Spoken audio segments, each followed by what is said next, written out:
ராமோ ராமோ ராமயதி பிரஜானாம் அபவன் கதாக ராமபூதம் ஜெகதபூத் ராமே ராஜ்யம் பிரசாசதி. ராமனும் அவனுடைய ராஜ்யமான அயோத்தியா தேசமும் மிகவும் நெருக்கமானவர்கள். அயோத்தியா தேசத்தில் வசிக்கும் ஓரொரு பிரஜையும் ராமனை மிக நெருக்கமானவராகவே உணர்ந்தார்கள். ராமனுக்காக எதையும் செய்வார்கள். தங்களுக்கு பிராணனாகவே ராமனை கொண்டிருந்தார்கள். ஆகவே இது அயோத்தியா தேசமா ராமனா என்று கேட்டால் அந்த தேசத்தையே ராமன் என்று கூறலாம். நாடு வேறுதான், நாட்டுக்குடையவன் வேறுதான். ஆனால் அந்த நாடும் நாட்டுக்குடையவனான ராமனும் எவ்வளவு நெருங்கி இருந்தார்கள் என்னால் இந்த நாடே ராமன் என்று சொல்லும் அளவுக்கு நெருக்கம். அதே போல இப்போது நாம் கிழக்கு தாம்பரத்தில் உள்ள பட்டாபிராமல் திருக்கோயிலை அடைகிறோம். ஆஞ்சநேயர் கோயில் தெருவிலேயே இது அமைந்துள்ளது. ஆஞ்சநேயருக்கும் இந்த தெருவுக்கும் எவ்வளவு நெருக்கம் இருந்தால் தெருவுக்கே ஆஞ்சநேயர் என்று பேர் வரும். ராமனே அயோத்தி, அயோத்தியே ராமன். அதே போல் கிழக்கு தாம்பரத்தில் ஆஞ்சநேயரே இந்த தெருவா? இந்த தெருவில் உள்ளாருக்கு ஆஞ்சநேயர் அத்தனை நெருக்கமானவரா? ஆஞ்சநேயன் என்னும் தன் பக்தனின் வீதியில் பட்டாபிராமராகிற தலைவன் எழுந்துருளியிருக்கிறார். ஆச்சரியமான திருக்கோவில். மூலவரும் உற்சவரும் உள்ளார்கள். நின்ன திருக்கோலத்தில் உள்ளார்கள். தனியான ஆஞ்சநேயருடைய சந்நிதி. ஏற்கனவே மேற்கு தாம்பரத்தில் ராமனை தரிசித்தோம். இப்போது கிழக்கு தாம்பரத்தை அடைந்துள்ளோம். சென்னைக்கருகிலேயே அல்லது சென்னைக்குள்ளேயே பல ராமர் சன்னிதானங்கள் உள்ளன. கோயில்கள் அத்தனையும் வெறும் வழிபாட்டு தலங்கள் மட்டுமல்ல, அனைத்தும் கல்வித்தலங்கள். நாம் அறிவை வளர்த்து கொள்ளவும் ஆன்மீக அறிவாலய பக்தியாக முற்றவும் தான் பழங்காலத்தில் கோயில்களை கட்டி வைத்தார்கள். எதற்கு தர்மசத்திரம், அன்னசத்திரம், கோயில்கள், மடங்கள் அனைத்துமே நம் வயிற்றுக்கும் உணவளிக்க, அறிவு பசியும் போக்க, அனைவரும் சேர்ந்து தொண்டு புரிவதுதான் ராமனுக்கு சந்தோஷத்தை கொடுக்கும். இப்படி பல திருக்கோயில்களிலும் எத்தனை பேர் தொண்டு புரிய காத்திருக்கிறார்கள். ஆசையோட பக்தர்கள் தொண்டு புரியும் இடம்தான் இப்போது நாம் அடைந்துள்ள பட்டாபிராமர் திருக்கோயில். கோயிலினுடைய அழகான சின்ன வடிவம் நம்மை வரவேற்கிறது. ஆஞ்சநேயர் பெரியவராக இருக்கும் இடமும் உண்டு, சின்ன வடிவத்தோடு இருக்கும் இடமும் உண்டு. இதோ தனி ஆஞ்சநேயர் சந்நிதி. அவரை இன்று நாம் முதலிலேயே வணங்கி கொள்ளுகிறோம். ஹனுமான் ராமனுக்கென்னே வாழ்ந்தவர். சீதையும் ராமனும் பிரிந்திருந்த போது உயிருக்குயிரான் அவர்களை சேர்த்து வைத்தவர். ஒருத்தர் முயற்சியால் இருவர் உயிர்கள் தப்பித்தன. சீதையும் தப்பித்தாள், ராமனும் தப்பித்தான். பிராண தேவதையாயிற்றே. ஆகவே நமக்கும் உயிரான ராமனை மீட்டு கொடுப்பார். ஆத்மாவை நன்கு நிலைப்படுத்தி கொடுப்பார். ஆத்மா நிறம் பெற வேணுமானால் தொண்டுதான் வழி. அந்த தொண்டுக்கு முன்னுதாரணமே ஆஞ்சநேயர்தான். அவரை இன்று நாம் தரிசித்து கொண்டோம். பிராகாரத்தை வலம் வருகிறோம். ஆழ்வாராச்சாரியர்களை இன்று தரிசித்துக் கொள்ளுவோம். ஆழ்வார்களிலே தலைவர். 4 வேதங்களுக்கு சமமாக 4 திவ்ய பிரபந்தங்களை அருளியவர். அடுத்து திருமங்கை ஆழ்வார், மானவேல் பரகாலன் கலிகன்னி, ஆலிநாடன் அரட்டமுக்கி அடையார் சீயம் கொங்குமலர் குழலியர் வேள், திருநகரியில் எழுந்தருளியிருக்கும் ஆழ்வார் இதோ நம் சென்னைக்கு அருகிலேயே காட்சி கொடுக்கிறார். ஆச்சாரியர்களிலே ராமானுஜர் எழுந்தருளியிருக்கிறார். மாறன் அடிபணிந்து இந்தவர். நம்மாழ்வாருடைய திருவடி நிலைகளே இவருக்கு அனைத்தும். திருமங்கை ஆழ்வாருடைய பனுவல்கள், பாடல்களே இவருக்கு உண்ணும் சோறு பருகு நீர் தின்னும் வெத்திலை. ஓர் புறத்தில் வடமொழி வேதாந்தத்தையும் மற்றொரு புறத்தில் தென் தமிழாம் தீன்தமிழ் ஆழ்வார்களின் 4000 பாசுரங்களையும் இரண்டையும் 2 கைகளில் வைத்துக்கொண்டு இரண்டையும் புரித்து சேர்த்து அழகான உரை எழுதுவதில் வல்லவர். அனைவரும் முக்தி அடைய வேண்டும் என்கிற விருப்பம் கொண்டவர். அடுத்து துரோணாச்சாரியனுக்கு ஏகலவ்யம் போலே துரோணரை ஏகலவ்யன் கண்டதில்லை. அதாவது அவரிடத்தில் நேரடி பாடம் கேட்டதில்லை. ஆனால் நேரடியாக கேட்ட அர்ஜுனனை விட நன்கு படித்தவன் ஏகலவ்யன். அதே போல வேதாந்த தேசிகன் கூறுகிறார், எப்படி துரோணருக்கு ஏகலவ்யனோ ராமானுஜருக்கு அடியேன் அப்படி. என்னால் அவர் ராமானுஜரை சந்தித்ததில்லை. அவர் காலம் முற்பட்டது, இவர் காலம் பிற்பட்டது. ஆனால் ராமானுஜருடைய நூல்கள் பலவற்றுக்கு மிக தெளிவான உரை, அதனுடைய விரிவாக்கத்தை அருளிய வள்ளல். இவர்கள் அனைவரையும் இன்று நாம் வணங்கிக் கொண்டோம். இனி அடுத்தது அயோத்தியா காண்டத்தில் 23வது சர்க்கத்தை அடைகிறோம். லக்ஷ்மணன் பெரும் கோபம் கொண்டான். ராமன் தன் தாயை சமாதானப்படுத்துகிறார். அருகிலிருந்த இலக்குவனுக்கு கடுங்கோபம் ஏற்பட்டது. ஆதிசேஷனுடைய அவதாரம் அல்லவா? ஆகவே ஒரு பாம்பு மூச்சு விடுகிறா போலே, படமெடுத்து கக்குகிறா போலே இலக்குவன் பேசலுற்றான். அழகான அத்தியாயம் சர்க்கம். இதி ப்ருவதி ராமேது லக்ஷ்மணஹா அவாக்ஷிராயிவ தியாத்வா மத்தியம் ஜகாமாசு சஹசா தைன்ய ஹர்ஷயோகோ. ஒருத்தருக்கொருத்தர் தாயனும் மகனும் பேசிக் கொள்ளுகிறார்கள். நாம் என்ன வாழாவிருப்போமா? பேசாமலா இருக்க முடியும்? என்ன பேசுகிறான் ராமன்? என்ன கெஞ்சிக் கொண்டிருக்கிறாள் கௌசல்யை? ராமனைத் தவிர மற்றொருத்தருக்கு பட்டாபிஷேகம் என்ற பேச்சுக்கே இடம் கிடையாது.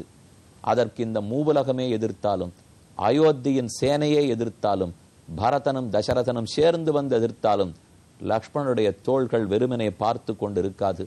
நம்முடைய கையில் இருக்கும் வில்லை தாண்டி யாரும் ராமனுக்கு தீங்கு செய்துவிட முடியாது. பட்டாபிஷேகம் ராமனுக்கே, இதில் மாற்று கருத்துக்கே இடமில்லை என்று லக்ஷ்மணன் வேகமாக பேசலுற்றான். ததாது பத்வா புருகுட்டீன் புருவோர் மத்தியே நரரிஷபக நிசஸ்வாச மகாசர்பக விலஸ்தைவ ரோஷிதக.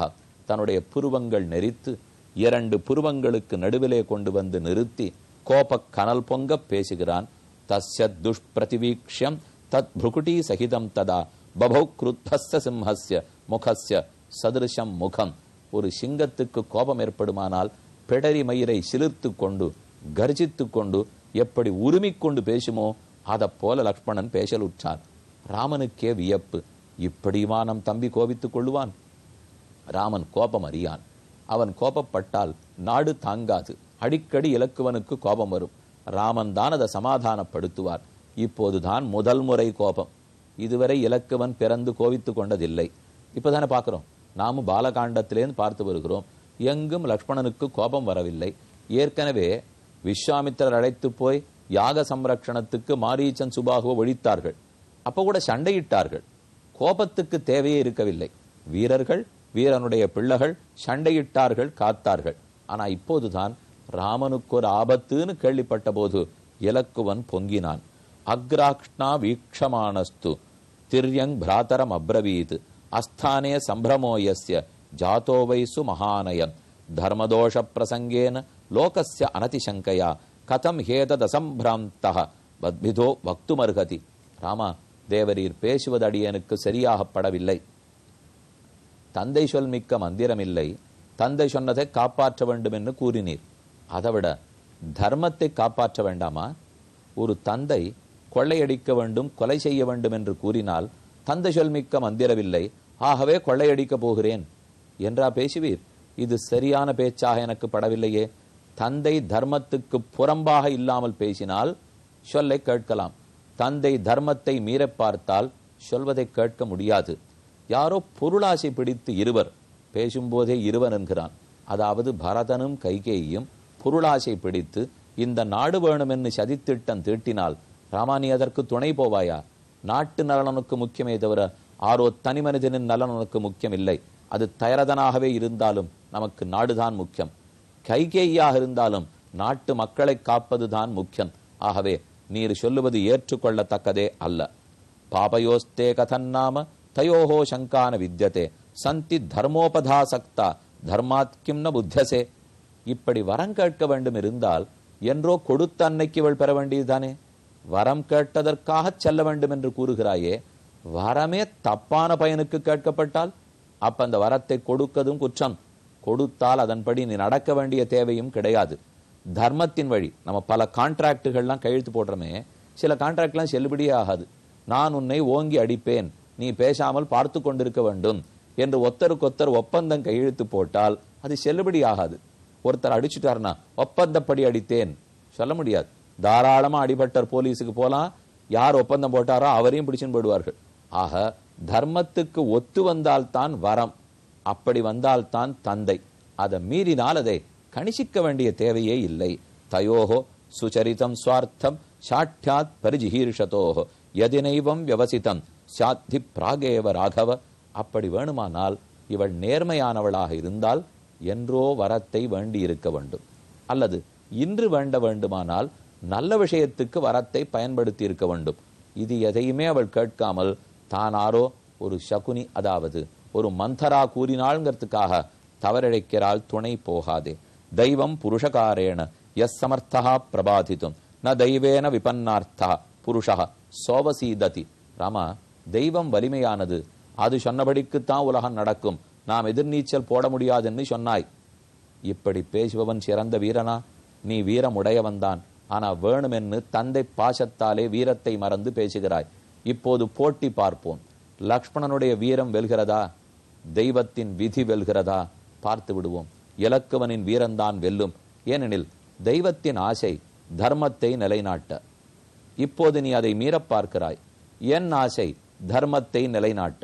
அப்ப தெய்வத்தின் விருப்பத்தை நிறைவேற்ற நான் முற்படும் போது அதற்காக என்ன இன்னல்களை எதிர்கொள்ள வேண்டுமானாலும் நான் தயார்.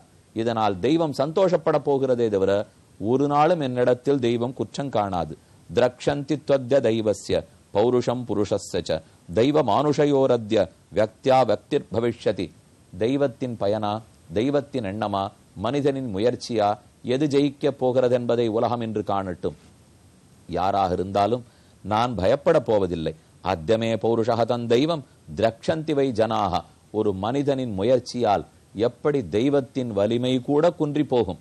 தெய்வத்தின் வலிமை குன்றுமானால் தெய்வம் நினைத்தது மாற்றப் போவதில்லை. தெய்வம் தர்மத்தை நிலைநாட்ட வேண்டும் என்று நினைத்தது. இலக்குவன் கூறுவதும் அதற்குத்தான் நான் முயற்சிக்கிறேன். அப்ப தெய்வத்தினுடைய உண்மையான எண்ணம் நிறைவேறிவிடும்.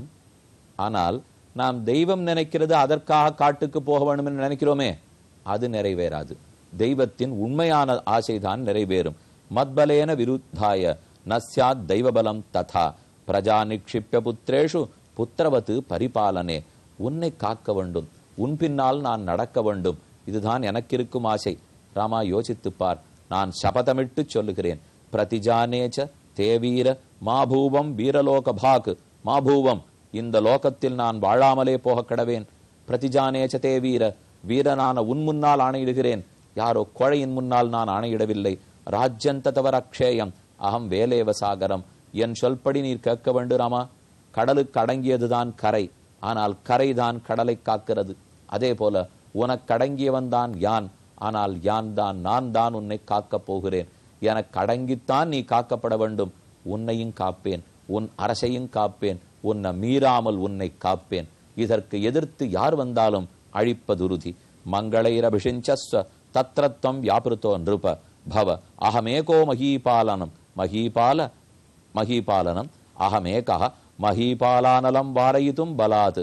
நீ ஒருவேளை 14 ஆண்டுகள் காட்டுக்கு போவேன் என்று முடிவெடுத்தால் இந்த பரந்த பூமியை நான் ஒருத்தனாக காப்பேன். ஆளமாட்டேன் ராமா. காப்பது உறுதி. காத்து நீ திரும்ப வரும் வரை எதிர்பார்த்து உன்னிடத்தில் தான் சமர்ப்பிப்பேன். ந சோபார்த்த விமௌபாகு ந தனுர்பூஷணாயமே. இந்த தோள்கள் அழகுக்கில்லை, இந்த கையில் இருக்கும் வில் ஆபரணம் இல்லை, இந்த நமக்கு இருக்கும் சரங்கள், நான் கையில் பிடித்திருக்க அம்பு ஊன்றுகோல்கள் இல்லை. இது ஒன்னொன்னையும் இலக்குவன் எப்படி பயன்படுத்துவான் என்பதை இவ்வுலகம் என்று பார்க்கட்டும் என்று வேகமாக லக்ஷ்மணன் பேசினான். பார்ப்போம்.